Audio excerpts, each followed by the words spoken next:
مگر اس لیے کہ وہ دفن کاظمین میں ہوئے تھے، بعد میں ان کو کربلا منتقل کیا گیا تھا. خیر تو بات بہت لمبی ہو رہی ہے، مختصر کرتا ہوں. سید مرتضیٰ کے شاگرد تھے شیخ طوسی. اب ایک چین بنی، شیخ مفید کے شاگرد ہیں سید مرتضیٰ، جن کو شہزادی نے خواب میں آ کر باقاعدہ طور پہ شیخ کو یہ حکم دیا کہ اس کو مرجع بناؤ، مجتہد بناؤ. ان کے شاگرد تھے شیخ طوسی. اب یہ سمجھ لیجئے تھوڑا آپ کو سمجھانے کے لیے، ان دونوں کا وہ رشتہ تھا جیسے مرحوم آغا خوئی اور آغا سیستانی کا رشتہ. آغا خوئی استاد، آغا سیستانی ان کے شاگرد. سید مرتضیٰ استاد، شیخ طوسی ان کے شاگرد. دوپہر کا وقت ہے، سید مرتضیٰ کو کہیں کام سے جانا تھا. تو پرانے زمانے کے اندر تو سواری گھوڑے ہوتے، ہر شخص کے پاس اپنی، جیسے آپ میں سے ہر ایک کے پاس کار ہوتی ہے تو ہر ایک کے پاس گھوڑا ہوتا تھا. سید مرتضیٰ کے پاس گھوڑا تھا. وہ گھر سے نکلے اور اپنے گھوڑے پہ بیٹھنے لگے تو گھوڑے کے اوپر جو وہ زین لگائی جاتی ہے، شاید انگریزی میں سیڈل کہتے ہیں، وہ زین جو تھی، جب گھوڑے سے کام نہ لیا جائے تو اسے کھول کے ایک طرف رکھ دیتے ہیں تاکہ وہ ذرا ریلیکس رہے، پھر جب جانا ہو تو اس کو گھوڑے کے اوپر باندھتے ہیں. یہ میں اس لیے بھی کہہ رہا ہوں کہ آج جس شہزادے کے مصائب پڑھے جائیں گے، ان کے مصائب میں خاص یہ جملہ ہے کہ جب ان کو گھوڑے پہ بٹھایا گیا تو وہ جو زین تھی، پیر نہیں جا رہے تھے، اس کو کاٹ کے چھوٹا کیا گیا. یہ ابھی اختتام پہ بات آئے گی جو شروع میں ذرا سی وضاحت. تو اب انہوں نے وہ جو سیڈل ہے یا زین ہے وہ گھوڑے پہ لگائی اور بیٹھنا چاہتے ہیں. سامنے ہی شیخ طوسی گلی میں بیٹھے، یعنی گویا آغا خوئی جا رہے ہیں سواری پہ، سامنے آغا سیستانی بیٹھے. شیخ طوسی نے کہا کہ اے میرے استاد محترم، اس زین پر مت بیٹھی، کیونکہ ابھی اس گلی سے کتا گزرا تھا جو اس پہ پیشاب کر کے آگے بڑھ گیا تھا. یہ نجس، آنکھوں دیکھی بات بتا رہے ہیں، سنی سنائی نہیں کہ میں نے آنکھوں سے دیکھا. سید مرتضیٰ نے کہا کہ ٹھیک ہے، تم نے صحیح کہا ہوگا، لیکن چونکہ اسلام میں وٹنس میں 2 آدمی ہونا چاہیے اور تم 2 نہیں ہو، خالی 1، اس لیے میرے فتوے کے اعتبار سے تمہارا وٹنس قبول نہیں ہے، اور یہ میں اس کو پاک سمجھ کے ہی میں جاؤں گا. اچھا، اب یہ مسئلہ تو ہے نا کہ دو وٹنس ہونے چاہیے تقریباً ہر چیز کے اندر. یہ والا فتویٰ طویل عرصے تک چلتا رہا، لیکن اگر آج آپ دیکھیں تو کیا خود آپ کا ذہن اس بات کو قبول کرے گا کہ آنکھوں کے سامنے، اور کوئی عام آدمی نہیں کہہ رہا ہے، آغا سیستانی کے لیول کا آدمی کہہ رہا ہے کہ میں نے آنکھوں کے سامنے یہ منظر دیکھا، اور جواب ملے کہ چونکہ فقہی مسئلہ یہ. اچھا، دونوں استاد اور شاگرد میں ایک علمی بحث ہوئی، کوئی جھگڑا لڑائی نہیں، ایک علمی بحث ہوئی. شیخ طوسی کہہ رہے ہیں میں اپنی آنکھوں دیکھی بات بتا رہا ہوں، میں خود مجتہد ہوں، اور سید مرتضیٰ کہہ رہے ہیں کہ 2 عادل ہونے چاہیے، تم 2 نہیں ہو، 1 ہو. تو تمہاری ساری رسپیکٹ کے باوجود تمہاری وٹنس قبول نہیں. جھگڑا اتنا بڑا کہ یہ طے پایا کہ یہ مسئلہ خط میں لکھ کر، نجف کا واقعہ ہے، مولا کی زری میں ڈالا جائے گا. رات کے وقت روزہ بند کیا جاتا تھا. یہ تو ابھی چند سالوں سے پورے 24 آورز روزہ کھلتا ہے، ورنہ پہلے رات کو بند ہوتا. اور صبح دیکھیں گے کیا ہوتا ہے. چنانچہ وہ خط پہ دونوں نے یہ مسئلہ لکھ کے سائن کر کے زری میں ڈال دیا. اگلی صبح کو وہ لیٹر زری کے باہر پڑا ہوا، جب اس کو اٹھا کے دیکھا گیا تو اس میں مولا کا فرمان تھا، الحق مع ولدی والشیخ معتمدی. اس وقت میرا بیٹا سید مرتضیٰ صحیح کہہ رہا. جب فتویٰ یہ ہے کہ 2 ہونے چاہیے تو 1 نہیں چلے گا، مگر شیخ کا اسٹیٹس کم نہیں ہے، معتمدی، مجھے ان پہ پورا ٹرسٹ ہے کہ یہ بھی صحیح، لیکن حق جو ہے صحیح مسئلہ وہ سید مرتضیٰ کا ہے. لیکن اب دنیا جہاں پہنچ گئی ہے، جس سٹیج پہ 21 سینچری، وہاں تو یہ مسئلے نہیں چل سکتے اس طرح سے کہ ہر چیز کے اندر 2 عادل. شیخ مرتضیٰ انصاری 200 سال پہلے گزرے، انہوں نے اجتہاد کے کورس میں ایک ریولیوشن برپا کر دیا اور کہا کہ جہاں جہاں 2 گواہ چاہیے، اگر وہاں 1 گواہ ہو لیکن آدمی کو یقین ہو رہا تو وہ 1 بھی چلے گا، چاہے وہ عادل بھی نہ ہو بلکہ بس قابل بھروسہ حتی کافر ہو. چنانچہ قبلے کا ڈائریکشن آپ سب لوگ دنیا بھر میں جاتے ہیں، قبلہ نما استعمال کرتے ہیں یا آئی فون وغیرہ کے اندر، یہ کوئی 2 مومنوں کی گواہی نہیں. سید مرتضیٰ کے فتوے میں جائز نہیں تھا. اور خالی سید مرتضیٰ نہیں، وہاں سے لے کر 800 سال تک یہ فتویٰ چلتا رہا. اب اس کے اندر انقلاب، یہ فتویٰ بہت بڑی سہولت لے کے آ رہا، ورنہ تو آپ کے لیے زندگی گزارنا مشکل ہو جاتا. حتیٰ چاند کے مسئلے میں بھی یہی، 2 عادل ہونے چاہیے، لیکن اگر 2 عادل نہیں، 1 عادل، عادل بھی نہیں، عادل مانے جو ہر گناہ سے دور ہو، ایک ٹرسٹ وردی آدمی، ایک نان مسلم ہے، عادل تو نہیں، ہم کو اس پہ بھروسہ، تو اس کی گواہی بھی چل جاتی، نہیں چلے گی پرانے فتوے میں. ہاں، صرف ایک مسئلہ ایسا ہے جس میں 2 عادل ہونا چاہیے، کیونکہ وہ گواہی نہیں ہے، وہ جو ہے پروسیس کا حصہ ہے، اور وہ ہے طلاق. طلاق کے لیے لازم ہے کہ دو عادل یعنی مرد جو ہر گناہ سے دور ہوں وہ اپنے کانوں سے یہ صیغہ سنیں. وہ وٹنس کے طور پہ نہیں سن رہے ہیں، وہ یہ پروسیس کا ایک حصہ ہے. اگر دو عادل نہیں ہیں، ایک ہے یا ان دو میں سے کوئی ایک گناہگار ہے تو وہ طلاق ہوگی نہیں. ایسا نہیں ہے کہ طلاق تو ہو گئی لیکن آگے پروو نہیں ہو رہا، نہیں ہوگی ہی نہیں. تو طلاق کو چھوڑ دیجئے. ایک جملہ میں ابھی کہہ رہا ہوں کیونکہ میرے اس ٹاپک میں آگے چل کر ہماری قوم کا برننگ ایشو جو بن گیا ہے روز طلاق. اس کثرت سے طلاق ہونے لگی کہ بعض اوقات تو جب کوئی آتا ہے ہمارے پاس کہ مولانا وہ ذرا نکاح ہے میرے بیٹے یا بیٹی کا تو آپ پڑھ دیجیے گا، تو میں کہتا ہوں کہ دیکھیے آپ ابھی سے ہی بکنگ کر لیجئے کہ نکاح بھی میں پڑھ دوں گا، پھر جو طلاق ایک ہفتے کے بعد آپ کریں گے تو آگے آپ کہیں گے تو ابھی سے آپ بکنگ کر لیجئے تاکہ آپ کو آسانی ہو جائے. 5 دن کے بعد طلاقیں ہو رہی ہیں، ایک ہفتے. لیکن یہ الگ موضوع ہے، نہیں میں بھی بولوں گا اس کو، یہ قوم کا بہت اہم مسئلہ ہے لیکن ٹائم سے پہلے.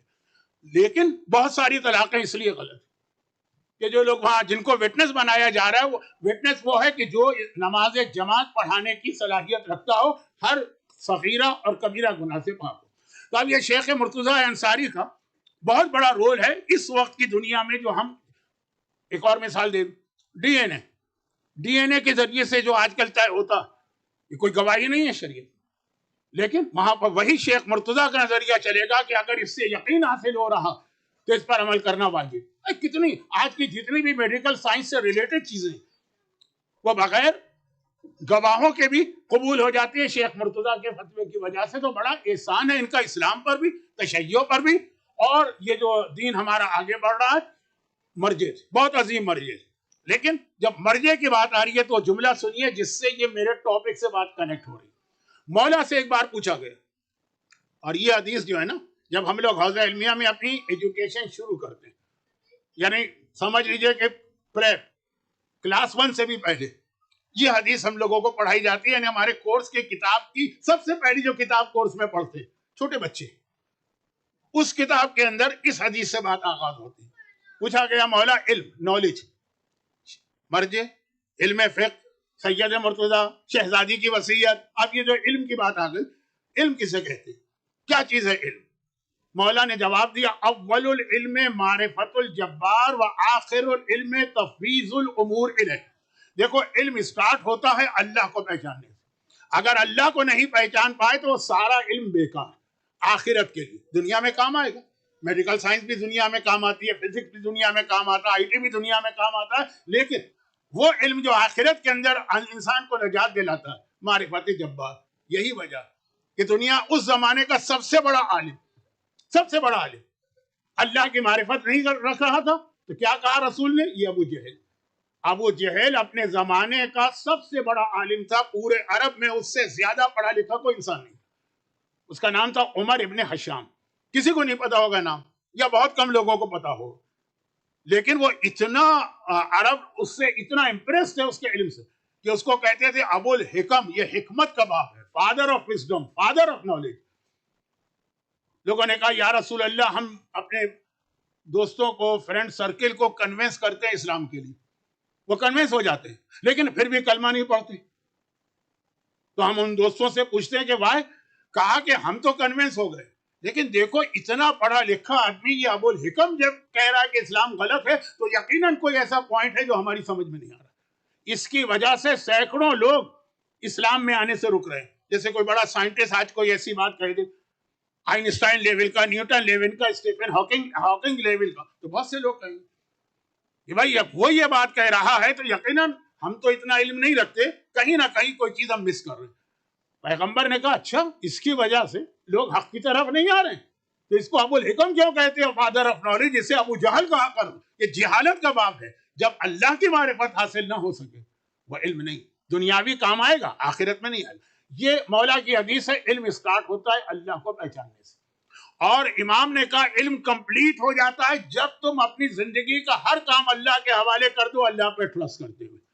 یہ اہم ترین مومن کی کوالٹی قرار دی گئی ہے کہ اللہ پہ ٹرسٹ کرنا ہے، اللہ پہ بھروسہ کرنا ہے. اور آج کے دور میں، اب میں پھر وہ پہلی مجلس کے شروع میں جو جملہ کہا تھا اس کو ریپیٹ کر رہا ہوں، لیکن ذرا سا ڈیفرنٹ اسٹائل. میں اپنی میڈیکل ہسٹری آپ کے سامنے نہیں پیش کرنا چاہتا، لیکن آج کل کچھ ایسی بیماریاں مجھے ہیں جو غالباً 70+ کے ہر آدمی کو ہو جاتی، اور سارے علاج کرنے کے بعد بھی جب کنٹرول نہیں ہوتی ہے تو ڈاکٹر کہتا ہے کوئی ٹینشن تو نہیں ہے، کوئی آپ کے ذہن پہ ایسا کوئی پرابلم تو نہیں ہے. کتنی ہی آج کی ایسی بیماریاں ہیں جو بظاہر فزیکل بیماری لگتی ہے، لیکن اس کا ریزن یہ ہوتا ہے کہ اتنا ٹینشن آدمی نے لیے ہوئے ہیں، نہ شوگر کنٹرول ہوتی ہے، نہ بلڈ پریشر کنٹرول ہوتا ہے. اس کے آگے کچھ نہیں بولوں گا. جیسے میں کسی ڈاکٹر کو یہ اجازت نہیں دے سکتا کہ وہ دین کے مسئلے میں انٹرفیئر کرے، ڈاکٹر بھی مجھے اجازت نہیں دیں گے کہ میں میڈیکل سائنس میں انٹرفیئر کروں. میں ایک عام سی بات کہہ رہا ہوں. کون سی بات جو ڈاکٹر مجھ سے کہتے ہیں ٹینشن فری ہو جائے گی. ٹینشن، اور ٹینشن فری ہونے کا ایک ہی طریقہ وہ یہ کہ ہر چیز اللہ پہ چھوڑ دے. تفویض الامر الیہ، ہر چیز اللہ پہ چھوڑ دے. افوض امری الی اللہ ان اللہ بصیر بالعباد. اے خدا میں نے اپنی ساری زندگی تیرے حوالے کر دی ہے، جس حالت بھی تو رکھے گا مجھے یقین ہے کہ میرے لیے وہی حالت بہتر ہے. اور یہاں پر آپ پہلے ایک چھوٹا سا واقعہ سنیں. یہ میں بہت پڑھتا رہتا ہوں.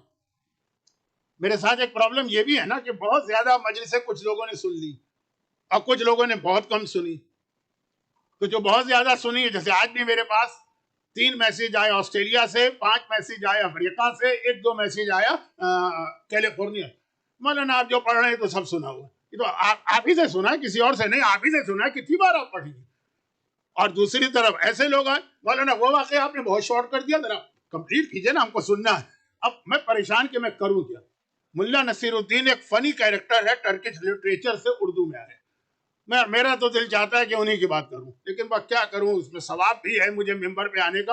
ان کا واقعہ یہ تھا کہ وہ عالم والم کچھ نہیں تھے، لیکن امامہ بہت بڑا پہنتے تھے. ابا قبا بہت ان کی اچھی شاندار سلی ہوئی ہوتی تھی، تو لوگ ان کو بڑا عالم سمجھتے تھے. اچھا، جس شہر میں رہتے ہیں وہاں کے لوگ تو جانتے ہیں کہ جاہل آدمی سڑکوں میں گھومنے والا امامہ پہن لیا، لیکن جب کسی نئے شہر میں وہ اتنا بڑا امامہ پہن کے آیا، بہت بڑا عالم ہوگا. لوگوں نے پکڑ کے کہا کہ ہم آپ سے کچھ سننا چاہتے ہیں. جیسے میں نے عرض کیا نا کہ حدیث، ایک ایک حدیث کے لیے لوگ تڑپتے تھے. اب کیا کریں، ہم عزت بچانا. اچھا چلو کل میں اسپیچ کروں گا. اگلے دن آئے، ممبر پہ گئے، مجمع کو دیکھا اور کہا کہ کیا تم لوگوں کو پتا ہے کہ میں کیا بولوں. لوگوں نے کہا ہمیں کیا پتا. کہا جو لوگ اتنے جاہل ہیں انہیں پتہ ہی نہیں کہ میں کیا بولوں گا، ان سے کیا میں بات کروں، میں جاؤں. چلے اگلے دن پھر لوگ پکڑ کے ان کو لائے. اتنا بڑا عالم ہمارے شہر میں آیا. ممبر پہ گئے، کیا تمہیں پتا ہے کہ میں کیا کہوں گا. اب لوگوں نے کہا اگر ہم نہ بولتے ہیں تو پھر چلے جائیں گے.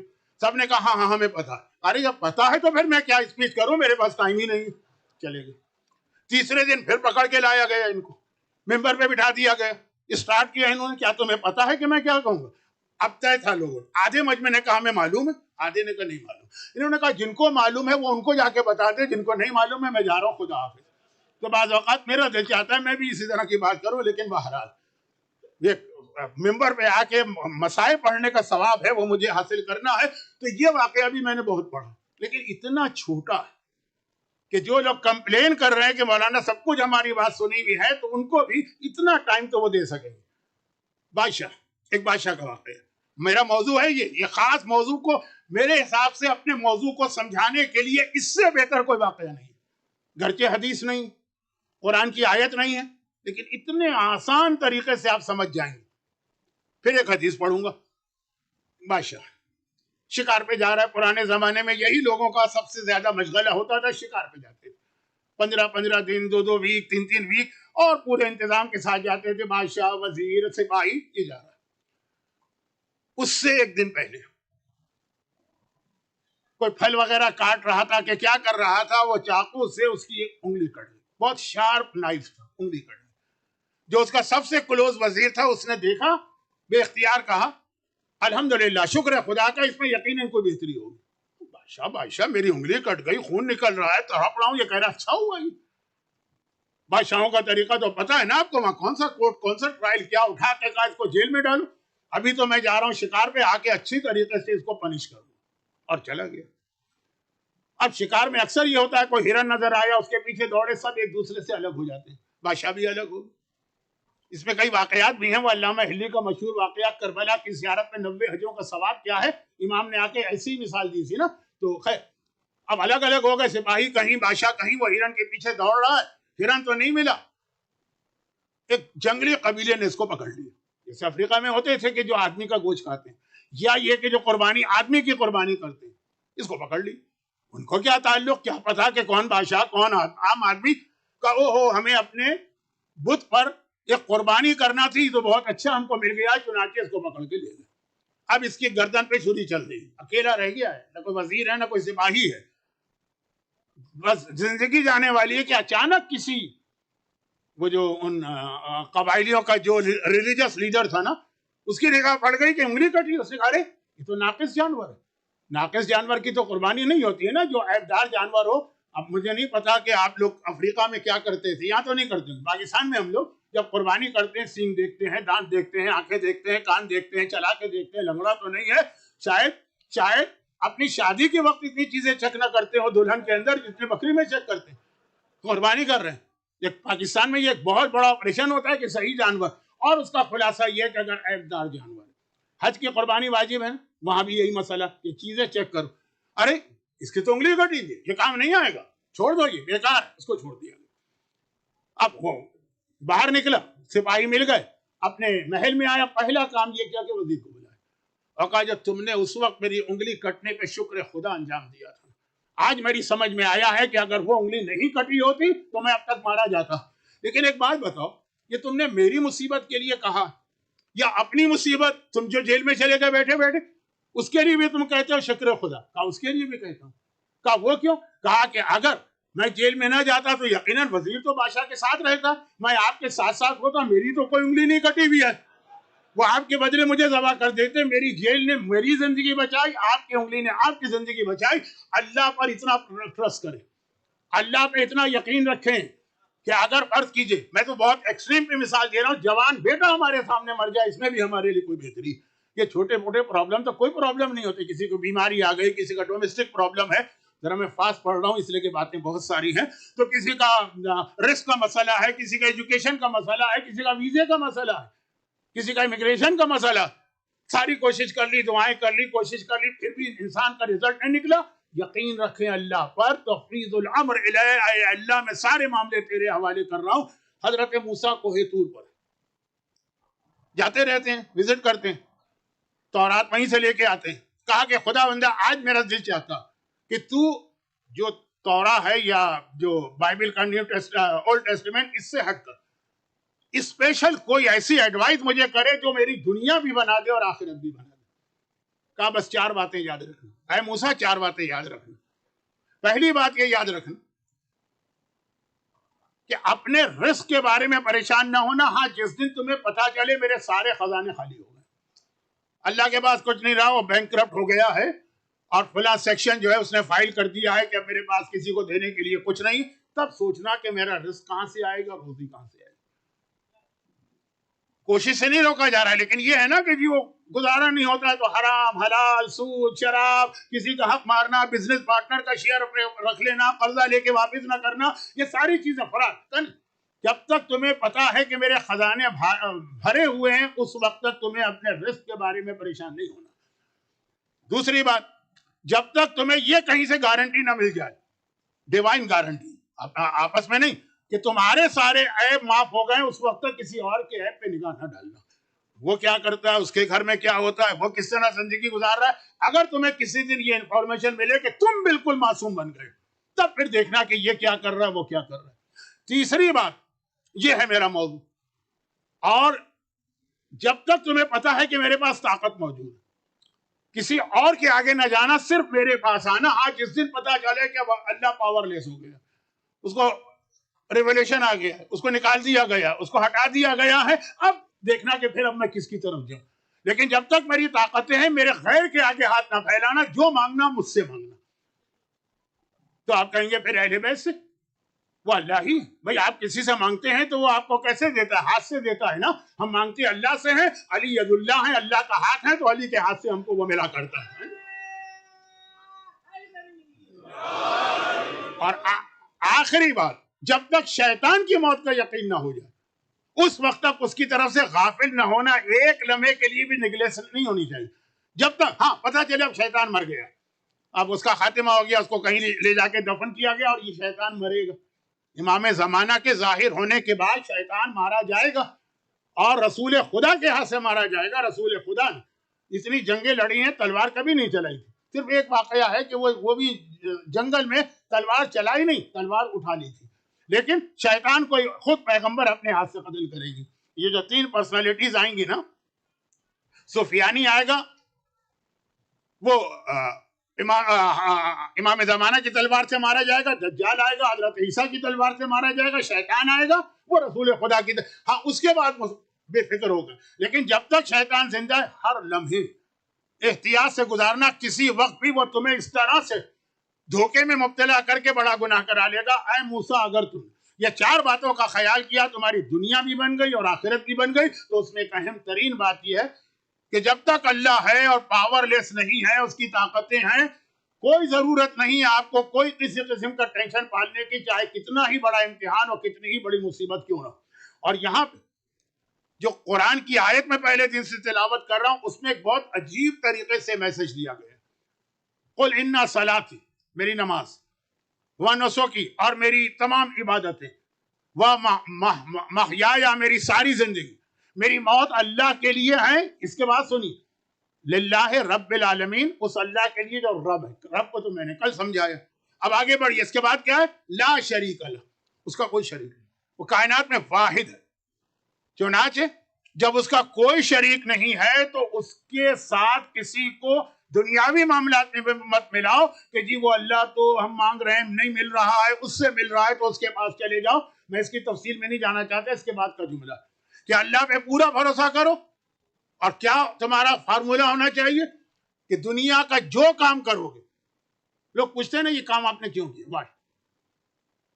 بقول ہمارے ایک مرحوم بزرگ عالم کے، علامہ ذیشان حیدر جوادی کے، بہت پہلے 70s میں آئے تھے نا اس ایریا میں، ویسٹ میں.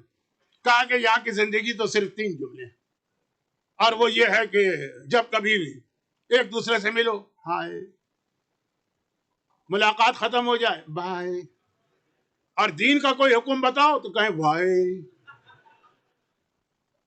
یہ کیوں حرام، وہ کیوں حرام، وائے وائے وائے.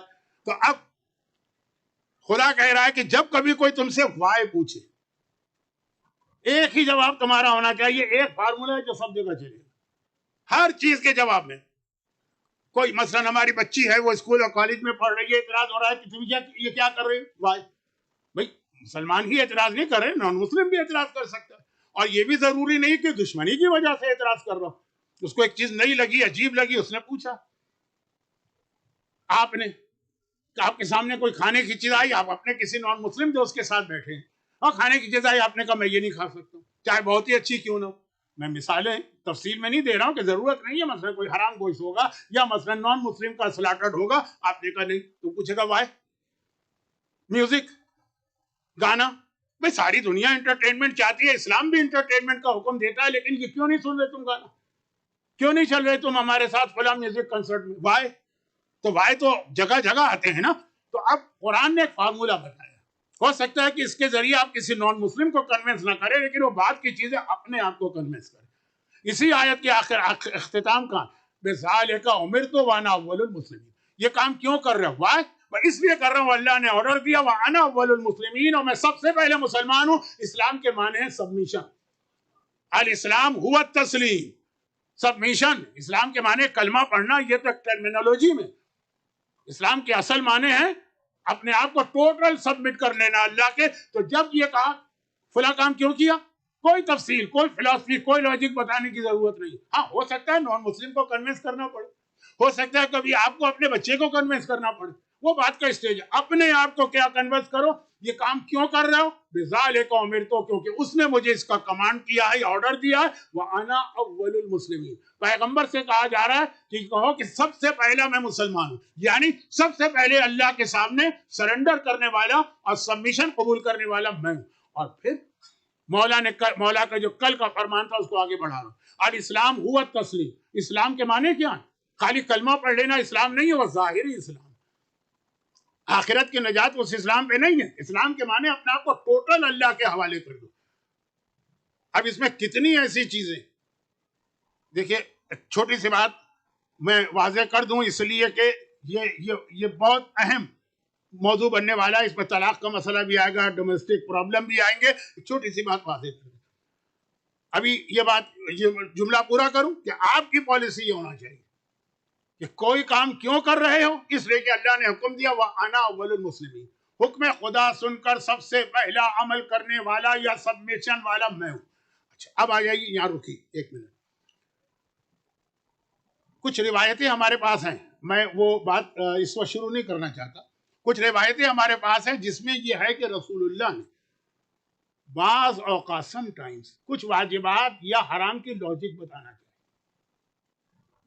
تو ہم مسلمانوں نے سن لیا۔ سلمان فارسی ابو ذر غفاری نے منع کر دیا، نہیں یا رسول اللہ ہمیں نہیں بتائی، منع کر رہے ہیں۔ کیوں؟ کہا کہ ہم تو اس حکم پر صرف اس لیے عمل کر رہے ہیں کہ اللہ نے کہا ہے اور آپ نے ہم تک پیغام پہنچایا۔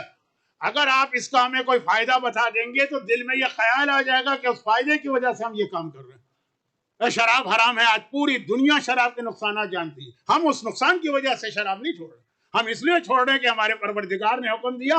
تو پیغمبر کے سنسیئر صحابی کان بند کر لیتے تھے بعض اوقات کہ ہماری نیت کے اندر جو ہے وہ ڈبل نیت نہ ہونے پائے کہ اللہ نے بھی کہا بھلا فائدہ بھی ہم کو مل جائے۔ اچھا اب یہ بات آگے چل کے تفصیل سے آئے گی، لیکن یہاں پر ایک بہت ہی مختصر ایک بات کریں۔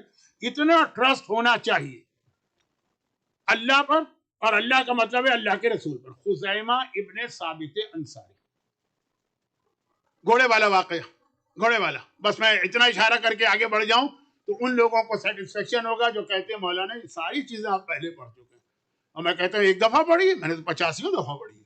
خزیمہ ابن ثابت انصاری، کل میں نے ویسے قرنی کا ذکر کیا کہہ کر کیا تھا کہ یہ وہ صحابی ہے کہ پوری دنیا امام کا انتظار کرتی ہے اور امام ان کا انتظار کر رہا ہے، یہ ویسے قرنی کا اسٹیٹس۔ اور خزیمہ ابن ثابت انصاری کا اسٹیٹس کیا؟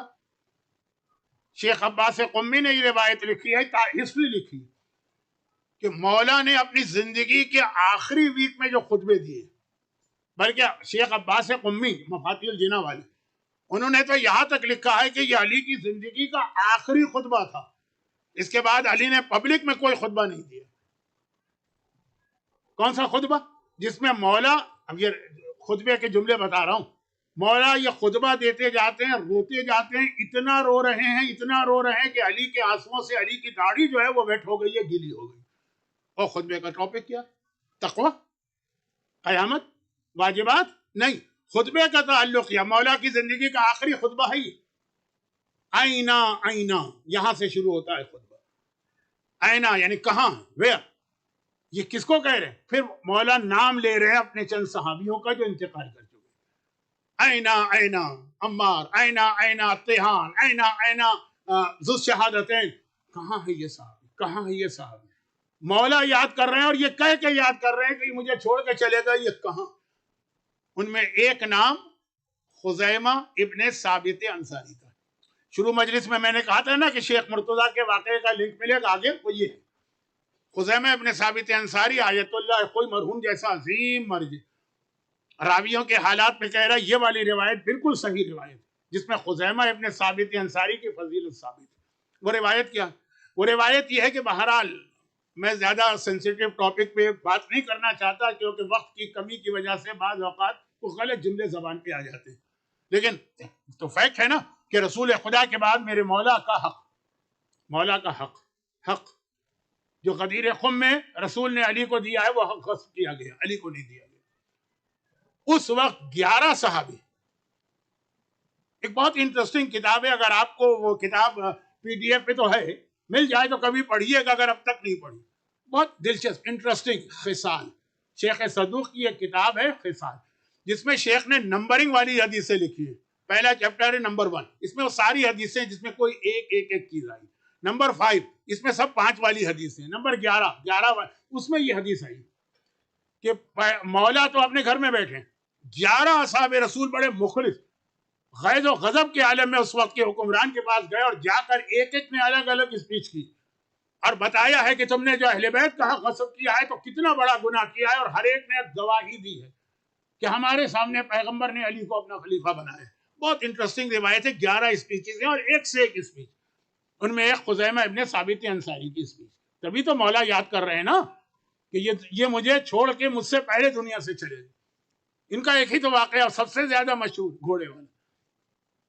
جس کو بہت شارٹ کر رہا ہوں تاکہ جنہوں نے بہت زیادہ سن لیا ہے نا ان کو بھی زیادہ تکلیف نہ ہو, جنہوں نے نہیں سنا ہے تو ان کو میسج مل جائے. اللہ کے رسول مدینہ کے شہر سے باہر کسی کام سے گئے تھے, واپس آ رہے, صبح کا وقت ہے, تو آگے کوئی نان مسلم گھوڑا لے کے جا رہا تھا مارکیٹ میں بیچنے کے لیے. آج کل تو کاروں کے شو روم ہوتے ہیں, اس وقت یہ جانوروں کے شو روم ہوتے تھے, تو وہ شام کے وقت اپنے گھر میں لے جاتے تھے شہر کے باہر. فارم وغیرہ جہاں جانور ہیں وہ شہر کے باہر ہوتے ہیں, صبح مارکیٹ میں لے کے آتے ہیں. پیغمبر نے دیکھا, پیغمبر کو گھوڑا بہت پسند آ گیا. اچھی سواری, اچھا پڑوس اور اچھی بیوی. امام کی حدیث ہے کہ کسی مومن کو اس سے زیادہ دنیا کے اندر کوئی نعمت مل ہی نہیں سکتی. سواری اچھی, پڑوس اچھا ہو, بیوی اچھی ہو. تو اب آئیے اب ایک ایک جملے کو سمجھانے کے لیے دل چاہتا ہے, ٹائم بھی نہیں ہے میرے پاس, اور کچھ لوگوں نے بہت یہ حدیثیں سنی ہوئی. خلاصہ یہ ہے, گھوڑا پسند آ گیا. پیغمبر نے اس سے کہا کہ بھئی گھوڑا بہت اچھا ہے, میں خریدنا چاہتا ہوں. اہل بیت اطہار غربت یا فاقے کی زندگی خود بائی چوائس گزارتے تھے, مجبوری میں نہیں گزارتے تھے. دیکھیں ہر معصوم کے پاس گھوڑا تھا کہ نہیں, ایک نہیں کتنے گھوڑے تھے. گھوڑا کوئی آسان چیز ہے؟ آج کا مرسیڈیز بینڈ ہے گھوڑا, پورے 2 4 5 مثلاً گھوڑے ہیں. تو آپ سن تو لیتے ہیں اور سمجھتے ہیں کہ اس کے بعد بھی علی فاقے کر رہے ہیں اور سوکھی روٹی کھا رہے ہیں. سوکھی روٹی وہ اپنی مرضی سے کھاتے ہیں. خیر, تو بات یہ کہ پیغمبر نے کہا, اس نے بھی سوچا کہ میں گھوڑا لے کے مارکیٹ میں جاؤں گا, پورا دن محنت کروں گا, پھر بھی پتہ نہیں بکے کہ نہ بکے. گھوڑے روز نہیں بکتے ہیں, مارکیٹ میں لے کے جاؤ ایک ایک ہفتہ لگتا ہے. یہ تو یہاں مارکیٹ میں گئے بغیر ہی گھوڑا مجھے مل گیا, بک گئے. کہاں بالکل یہ پرائس ہے. پیغمبر نے کہا پرائس دیتا ہوں, ڈن. جیسے اون محمد کے والد کو دیکھ کر پیغمبر نے ڈن کا لفظ کہا تھا نا, ڈن ہو گیا سودا, یہ چیز میری ہوگی, پیمنٹ کرنا. اب اتنا پیمنٹ تو کیش نہیں ہوتا نا, جو آدمی شہر سے بھاگ گیا, میرے ساتھ چلو مسجد میں, میرا گھر ہے, میں تمہیں پیمنٹ کراؤں گا. بالکل لاجیکل بات. وہ چلا. اچھا وہ تو خوشی میں تو تیز چل رہا ہے, کیونکہ اس کا اتنا جو تھا ہیڈ ختم ہو کے رہ گیا.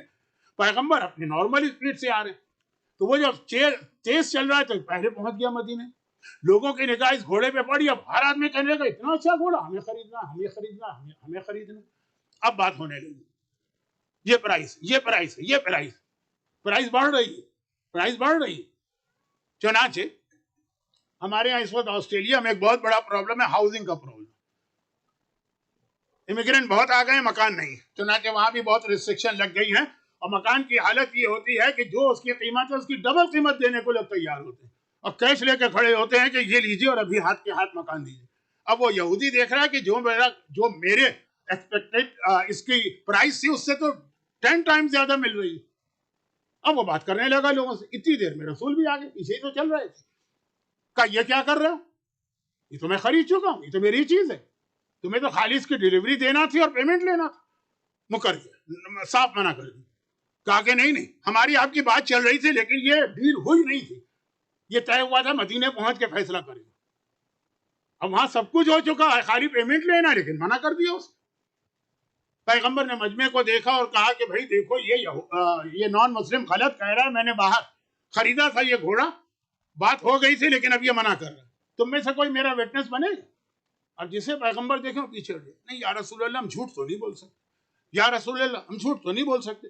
کچھ لوگ متقی ہوتے ہیں, کچھ لوگ سپر متقی ہوتے ہیں. نہیں یا رسول اللہ, آپ کا کلمہ اپنی جگہ پہ, لیکن ہم کیسے جھوٹ بولیں گے. چنانچہ ہر آدمی پیچھے ہٹ رہا. اتنے میں خزیمہ ابن ثابت انصاری وہاں سے گزرے. یا رسول اللہ, اتنا بڑا مجمع لگا ہے, کیا بات ہے؟ پیغمبر نے کہا بات صرف اتنی کہ گھوڑا میں نے خرید لیا تھا, ڈن ڈیل ہو گئی تھی, اب یہ منع کر رہا ہے, اور مجھے ایک وٹنس چاہیے جو یہ گواہی دے کہ میں نے گھوڑا خریدا تھا. خزیمہ نے کہا یا رسول اللہ, میں گواہی دیتا ہوں کہ گھوڑا آپ نے خریدا تھا.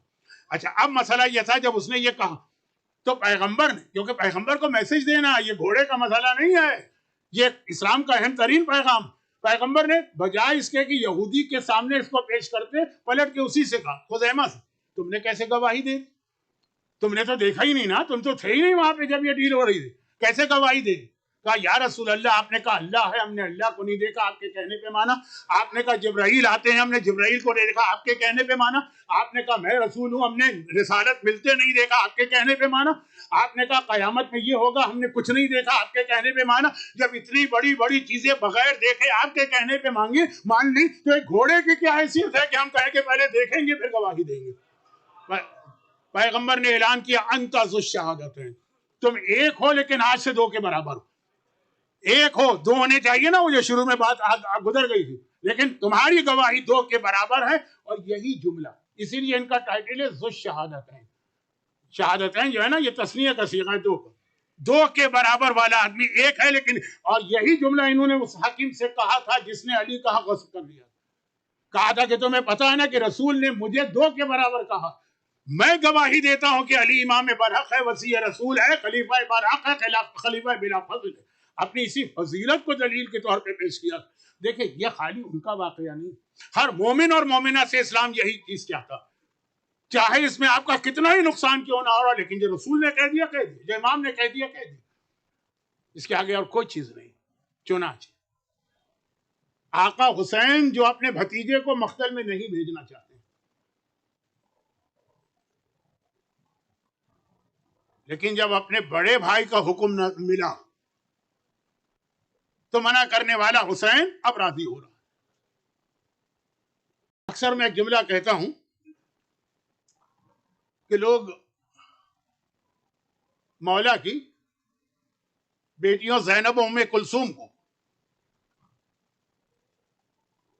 تقریباً یہ چاہے ٹیکنیکلی معصوم 14 ہو، لیکن یہ معصوم سے کم بھی نہیں، بہت ہائی اسٹیٹس. لیکن بھائی زینب کا کتنا ہی ہائی اسٹیٹس سمجھ میں آ جاتا ہے. علی کی بیٹی، زہرا کی بیٹی، فاطمہ کا دودھ ان کی غذا بنا، عصمت و طہارت کے گھر میں پلی بڑھی، بچپنا بھی وہیں گزرا. وہ تو جیسا بھی ہمارے سامنے کردار یا کریکٹر ان کا آئے تو ہمیں کم ہی لگتا ہے، اس سے بھی عظیم ہے زینب. صحیح معنوں میں جو کریکٹر ہمارے سامنے آتا ہے کربلا کی ان خواتین کا جو علی کی بہویں، ان میں سے کوئی معصوم نہیں، ان میں سے کوئی کسی معصوم گھر میں پیدا نہیں ہوئی، ان میں سے کسی نے کسی معصومہ ماں کا دودھ نہیں پیا، ان میں سے کسی کی رگوں میں کسی معصوم علی جیسے باپ کا خون نہیں. عام امتی، عام کلمہ پڑھنے والوں کے گھر سے یہ آئی. لیکن یہ یقین کیجیے کہ اگر اسلام ہمیں حکم نہ دیتا تو ہمیں ان کا اور جناب زینب کے جہاد میں کوئی فرق نہیں لگتا، ہمیں یہ سب بھی زینب لگتی. علی کی بہوؤں کو سلام کیجئے، چاہے وہ ام فروہ ہوں، چاہے وہ ام لیلہ ہوں، چاہے وہ رباب. اچھا، رباب اور فروہ تو خیر ہیں بھی سگی بہن، لیکن کربلا کے واقعے تک یعنی ٹل 2 محرم لیلہ اور رباب نے کوئی بڑا امتحان نہیں دیا، فروہ نے امتحان دیا. کسی خاتون سے پوچھیے کہ عین جوانی کے اندر اگر اس کا جواب نہ دیا تو قاسم کی آنکھوں میں آنسو آ گئے. کہا چچا میں سمجھ گیا کل کے شہیدوں میں میرا نام نہیں ہے. حسین نے کہا قاسم تو اپنی بات کر رہا ہے، ارے کل کے شہیدوں میں تو تیرے چھوٹے بھائی علی اصغر کا نام بھی شامل ہے. تڑپ کے کہا کہ چچا کیا یہ بے حیا فوج ہمارے خیموں کے اندر داخل ہو کے اصغر کو شہید کرے گی؟ حسین کیسے بتائیں قاسم، اصغر تو میرے ہاتھ میں تلہ زینبیہ پہ شہید ہوگا، لیکن واپس بھیج دی، جا اپنے ماں کے پاس بیٹھ. یہ جملہ کہہ کر کہ کل کے شہیدوں میں تو تیرے بھائی اصغر کا نام بھی. اور اب کربلا کا جہاد شروع ہوا. فجر میں علی اکبر کی اذان، نماز پڑھی، جہاد شروع ہوا. جس وقت بھی قاسم خیمے میں آتے ہیں، ام فروہ دیکھتی ہیں اور کہتی ہے قاسم بیٹا تو اب تک زندہ. جس ماں نے ساری زندگی اپنے بیٹے کے تصور میں گزاری، آج وہ کہہ رہی تو اب تک زندہ. لیکن جب زینب کے لال اون اور محمد کے لاشیں آ گئے، اب جو قاسم آیا تو ام فروہ نے انتہائی جلال کے عالم میں منہ پھیر لی. قاسم نے ہاتھ جوڑے، اماں کیا ہوا؟ کہا تو نے مجھے میری شہزادی کے سامنے شرمندہ کر دیا. شہزادی زینب کے بیٹے مارے جائیں اور میرا بیٹا زندہ رہے. قاسم ہاتھ جوڑ کے کہتے ہیں اماں کسی سے پوچھ لیں، ہر وقت میں جاتا ہوں چچا کے پاس کہ چچا مجھے جانے دیجیے، لیکن میرا چچا اجازت ہی نہیں دے رہا، میرا آقا اجازت ہی نہیں دے رہا، میرا مولا اجازت ہی نہیں دے رہا. اب ام فروہ پریشان، حسین منع کر رہے ہیں، ہمیں وقت ہے. یاد آ گیا، ارے میرے شوہر نے کہا تھا جب میرے قاسم پر بہت بڑی مصیبت آئے تو تعویذ کھول کے دیکھ لینا. ام فروہ کے لیے سب سے بڑی مصیبت یہ ہے کہ میرا قاسم مر کیوں نہ رہا. زندہ کیوں ہے؟ ایسی مائیں نظر آئیں گی سوائے کربلا کے؟ اب تک کیوں زندہ ہے؟ تعویذ کھولا تو امام حسن کی وصیت تھی، قاسم بیٹا کربلا میں میرا بھائی دشمنوں کے درمیان گھر جائے گا تو اپنے باپ کی طرف سے اپنی جان میرے بھائی پہ قربان کر دینا۔ یہ خط نہیں تھا، گویا عید کا دن بن گیا قاسم کے لیے۔ ایک مرتبہ یہ خط لے کے چلے، حسین کے پاس پہنچے، چچا میرے بابا کی وصیت پڑھ لیجئے۔ اب حسین نے وصیت پڑھی، یہ میرا جملہ تھا نا کہ حکم امام آ گیا، اب اس وقت حسن حسین کے بھی امام رہ چکے ہیں، یہ جیسے ہی پڑھا کہا قاسم بیٹا اب میں تجھے نہیں روکتا، چل تیاری کر۔ قاسم چلنے لگے، ام فروہ نے روک دیا، شہزادی سے کہا شہزادی اچھا یاد رکھیے یہ کربلا کی جتنی بیویاں جو مشہور ہیں نا، ان میں ام فروہ وہ واحد ہیں جو آقا حسین کے لیے نامحرم، زینب محرم، ام کلثوم محرم، لیلا محرم، رباب محرم، یہ واحد نامحرم۔ تو جو بات ہوتی ہے زینب کے ذریعے ہوتی، شرن حرام نہ صحیح، لیکن جو اہل بیت کے گھرانے کا طریقہ کہ شہزادی ایک لمحے کے لیے روک لیجئے میرے قاسم کو، میں آتی۔ اور ایک بار گئی، سامان میں سے امام حسن کا امامہ لے کے آئی، شہزادی زینب کو دیا اور کہا آقا سے کہیے اپنے ہاتھ سے میرے قاسم کو یہ امامہ پہنا کے بھیجے، چھوٹا ہے تو کیا ہوا لیکن حسن کا لال حسن بن کے جائے گا۔ اور یہ تاریخ کا جملہ ہے کہ قاسم 13-14 سال اتنے چھوٹے تھے کہ گھوڑے پہ بیٹھ نہ سکے، عباس نے گود میں لے کے گھوڑے پہ بٹھایا، زین تک پیر نہیں جا رہے تھے، رکاب میں تو رکابیں کاٹی گئی، زرہ پہنانے کی کوشش کی گئی، بدن پہ کوئی زرہ آ ہی نہیں رہی ہے، اور وہی کرتا پہن کے چلے۔ بات بہت لمبی ہو رہی ہے اور آپ نے ساری زندگی مصائب سنے، بات کو مختصر کرتا ہوں۔ اور اب جو قاسم گئے تو واقعاً ایسا جہاد کیا، ایسا جہاد کیا کہ کربلا کے اندر اس کی مثال بہت کم ملے گی، یہاں تک کہ عمر سعد گھبرا کے، جو سب سے بہادر تھا ازرق پہلوان جو 1=1000 تھا، اس سے کہا کہ جا کے تو روک، میری فوج کے تو قابو میں نہیں آ رہے قاسم۔ اس نے کہا کہ آپ میرا مذاق اڑا رہے ہیں، ایک بچے کے مقابلے میں جاؤں گا؟ عمر سعد نے کہا لیکن دیکھ تو یہ بچہ نہیں ہے، حیدر کرار کا پوتا ہے، حسین کا بھتیجا ہے، حسن کا لال ہے۔ کہا میں بیٹے کو بھیجتا ہوں۔ آپ نے سنا 4 بیٹے ایک دوسرے کے بعد بھیجے، سب قاسم کی تلوار سے واصل جہنم ہوئے۔ آخر میں وہ خود آئے، جو اپنے آپ کو اتنا بڑا سمجھ رہا تھا خود آیا، قاسم نے حملہ کیا، وہ ایک مرتبہ گھوڑے سے گرتے گرتے چیخا میری مدد کرو، بس یہ سننا تھا۔ سارے لشکر نے 13 برس کے قاسم کو گھیرے میں لے لیا، تیر چلے، تلواریں چلی، بٹھیاں چلے، 13 برس کا گلبدن قاسم ان کے درمیان زخموں سے چور چور زمین کربلا پہ گرا، اور ایک مرتبہ آواز دی یا اماں ادرکنی، چچا میری مدد کو آئی۔ یہ تاریخ کا جملہ پڑھ رہا ہوں، تاریخ کا۔ کربلا میں سارے شہیدوں نے حسین کو بلایا، اکبر نے بھی بلایا تھا اور محمد، لیکن جتنی تیزی سے حسین قاسم کی آواز سن کے دوڑے، لشکر یزید کو بھی ایکسپیکٹڈ نہیں تھا کہ اتنے جلدی آ جائیں گے، جتنی تیزی سے حسین آئے کہ لشکر یزید گھبرا گئے۔ جب حسین کو اپنے سر پہ دیکھا، گھبرا کے کیا ہوا، گھبرا کے وہ بھاگے، اور اس طرح بھاگے کہ لیفٹ کے گھوڑے رائٹ گئے، رائٹ کے گھوڑے لیفٹ گئے، مگر یہ جو گھوڑے دوڑ رہے ہیں نا، ان کے بیچ میں زمین کربلا پر ایک گلبدن پڑا۔ میرے مرحوم استاد علامہ طالب جوہری کے والد مصطفیٰ جوہر صاحب ایک جملہ کہتے ہیں، کربلا کے اندر جتنے مجاہد سب نے حسین کے لیے قربانی دی، لیکن ایک ایسا امتحان جو یا حسین کا تھا یا قاسم کا تھا، اور وہ ہے بدن پہ گھوڑے دوڑنا اور ٹکڑے ٹکڑے ہونا، یا حسین پامال کیے گئے یا قاسم۔ لیکن کہتے ہیں اس میں بھی ایک فرق ہے، حسین کا جسم پامال ہوا حسین کی شہادت کے بعد، قاسم ابھی زندہ ہے، قاسم زندہ ہے، ادھر کے گھوڑے ادھر، ادھر کے گھوڑے ادھر۔ آخر لشکر یزید تو بھاگا، حسین سرحانے پہنچے۔ ایک جملہ میں نے بزرگ علماء سے سنا کہ قاسم کی وہ حالت تھی کہ ایک بزرگ عالم سے سنا کہ امام زمانہ سلام کرتے ہوئے کہتے ہیں میرا سلام کربلا کے اس شہید پر جس کی دائیں پسلیاں ٹوٹ کے بائیں طرف چلی گئیں، بائیں پسلیاں ٹوٹ کے دائیں طرف آ گئی۔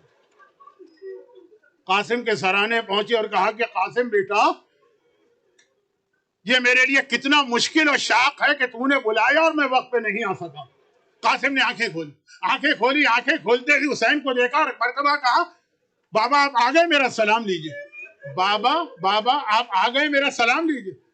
ارے کیا قاسم موت کے قریب پہنچ کر اتنا بھی نہیں پہچان پا رہے ہیں کہ حسین آئے ہیں، چچا آئے ہیں، بابا نہیں آئے ہیں؟ پھر کیوں کہا؟ ہاں اس لیے کہا ادھر قاسم گھوڑے سے گرے، ادھر حسین خیمے سے نکلے اور حسن مصطفیٰ جنت البقیع کے قبرستان سے چلے۔ قاسم بیٹا گھبرانا نہیں، تیرا باپ تجھے لینے آ رہا ہے۔ دونوں بھائی ایک وقت میں پہنچے۔ بس آخری میرے جملے، بہت آپ نے گریہ کر لیا، اس گریہ کے تو فعل اللہ کو آپ کو ہر مصیبت سے بچائے۔ حسین قاسم کو لے کے جانا چاہتے ہیں، قاسم کا بدن پامال ہے، لے جانا مشکل ہے۔ حسین نے عبا بچھائی، دیکھیے ہر شہید کا لاشا لائے لیکن عبا کسی کے لیے نہیں بچھا۔ قاسم کا بدن اٹھایا، لے کے چلے، خیمے کے دروازے پہ پہنچے۔ بس یہ آخری جملہ، خیمے کے دروازے پہ پہنچے۔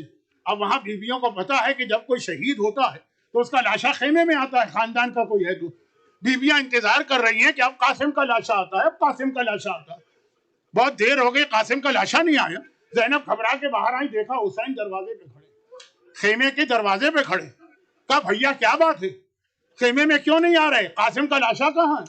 حسین نے ابا کی طرف اشارہ کیا، کہا قاسم اس میں ہے اور میں اس لیے نہیں آ رہا ہوں، میں نہیں آنا چاہتا، کہیں ایسا نہ ہو کہ فروا یہ منظر دیکھے تو ماں مر جائے گی۔ ام فروا زینب کے پیچھے ہی کھڑی تھی۔ اب پہلی بار ام فروا حسین سے گفتگو کر رہی ہے، آقا ذرا دکھائیے تو میرا قاسم کس حالت میں ہے۔